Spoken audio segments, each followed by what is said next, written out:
Are you a recent high school graduate looking for a career, or are you thinking about dental hygiene and you just don't know some of the specifics that you can't know until you get into the career? Yeah, well, that was me about 7 or 8 years ago. In a few short months, I would have been a dental hygienist for 6 years. That is so wild. But I can admit, just like you, I'm sure if you have ever worked a day in your life, there are some things you wish you knew about your current job before you entered into it.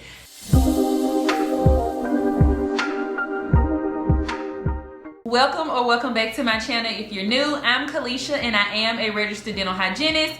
And let's just say there are a few things I wish I knew about this job before I entered into it. And that's what I want to share with you today. Now, number 3, I would say, is the most important one. So be sure to stick around for that point as well as all the others, because they are all as equally important. So let's just hop right into it. First thing first, before I made my decision on becoming a dental hygienist, I wish I knew how hard dental hygiene school was gonna be. Y'all, I'm not over exaggerating. It was tough. It was tough. I had never taken so many tests in my life. I just remember every single day studying, doing assignments, stressing about patients, getting those skill checks. Like, it was just a mess. Like, and I was so cool, calm, and collect during it. Like, me looking back right now, I've always been kind of just nonchalant anyway. Either I'm gonna get it or I ain't. You know, I ain't the one to stress.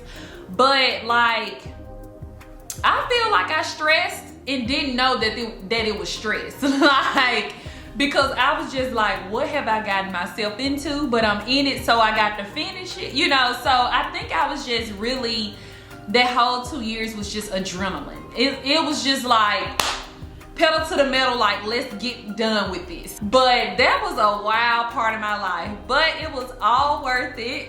I'm here now. All of that's behind me, and hopefully I don't have to go to school anymore, you know? If you're currently in dental hygiene school and you just need some advice, you need some study tactics, tricks, tools, anything I can help you with, be sure to comment below.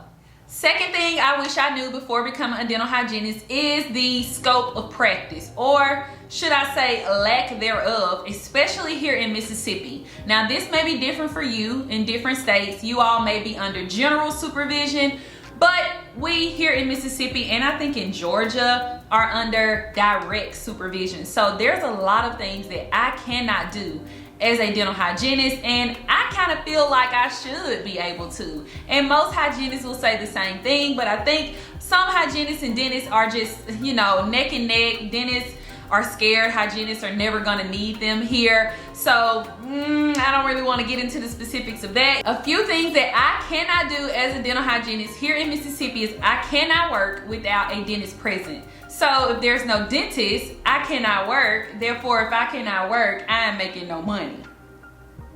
So pretty much the amount of money I make or lack thereof is all on the dentist.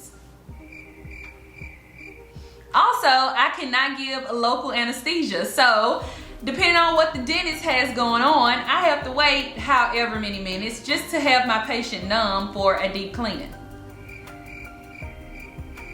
And then there's just, you know, a few other things that we can't do here as a hygienist. So I wish I knew that my job would be pretty much dependent on someone else's. So that's that. So if you're thinking about becoming a dental hygienist, be sure to look up the laws and regulations in your state and see what it is that you can or cannot do with your license. Number 3, and I think the most important thing you need to know, the number 1 thing I wish I knew before becoming a dental hygienist is fast burnout. Y'all, I talked about this a couple videos ago, how burnout is just almost unavoidable. But in that video, I did give you a few ways to try to decrease the burnout. So be sure to check out that video if you haven't already. But the main 2 reasons dental hygienists experience burnout is through repetition and health risk or complications. Our job is pretty much the same thing. Now there are a little bit of variety depending on if you're a temp hygienist, a travel hygienist, or if you see kids, adults, geriatric, and different things of sort, or if you work in a specialty office. You probably don't do the same thing every day, but I mean, you kind of do. We're just exposing x-rays, cleaning teeth, or hygiene instruction. We make some of the same repetitive movements and motions, so our body takes a beating daily. Neck problems, back problems, carpal tunnel syndrome, it's so much. So it's so important that you don't become that lax dental hygienist where you just go through the routine. Kind of spice it up. Take some new courses, learn some new information, try new things. Also, you want to be sure to work with other health professionals. Be sure that you're getting monthly massages, going to visit the chiropractor, and exercising regularly. It's gonna be so important to watch your ergonomics. I mean, watch your body posture, because burnout can hit you fast, y'all. Within like a year, my body was tired. And I'm like, I want to do this for how many years? A career is supposed to be for however many years, 20 plus years. And if I'm already tired in year one, no. So be sure to check your ergonomics. I have a video all about that. Be sure to check it out. I give you some stretches and just exercises to do before, in between, or after your patients. The fourth thing I wish I knew before becoming a dental hygienist is pay wages. I wish I knew up front to get paid by commission. Now, it really depends on the office you're at, okay? If this is a newly established office and they don't have a great client or patient base, then you may want to stick to salary, because if you don't have a lot of patients, then you're not gonna be making no money. But if this is an established office, they have recare patients in and out their door every hour, you want to be on commission. You want to get the biggest bang for your time, okay? The biggest buck for your bang. You know what I'm saying? Like, salary, no. If you're a hygienist and you're producing $1,000 and more in one day, you need to be on production. You need to be on production. I wish I had known early on to do commission. I could have been making way more money than I was, but I was just really scared that if I didn't have a patient, I wasn't making anything at all. But when you do have patients, I promise it'll make up for it. If you need some more advantages and disadvantages on the different types of salaries of hygienists, be sure to check out this video in the card section, and I'll also link it down below. I go over the 3 types of hygienists and the way that you can make more money.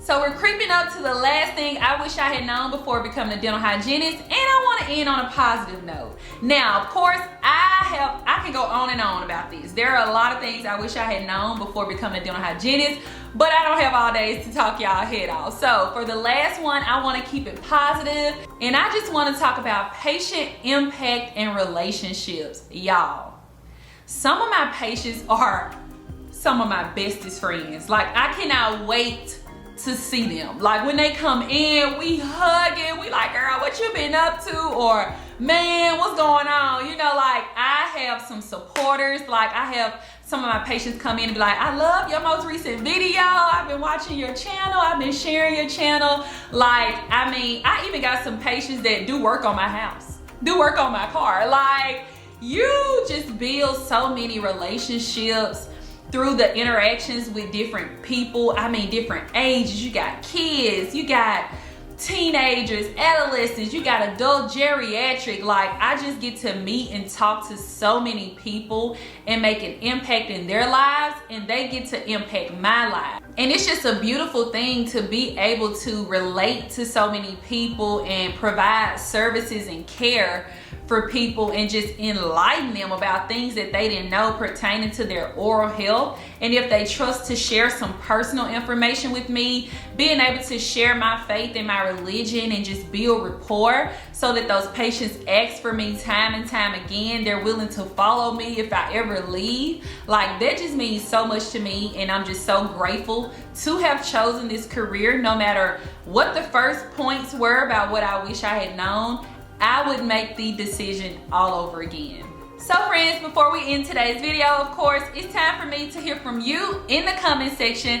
Comment down below if you're in dental hygiene school right now. Did either one of these points scare you? Or are you all talking about either one of these things in hygiene school right now? If you're currently a dental hygienist and you feel what I'm talking about, sis, let me know down in the comment section. If this video encouraged you and if you liked it, be sure to give this video a thumbs up. Be sure to hit that subscribe button and the bell next to it so you don't miss an upload from me. Thank you so much for watching today's video, and I'll see you in my next one. Bye, K9.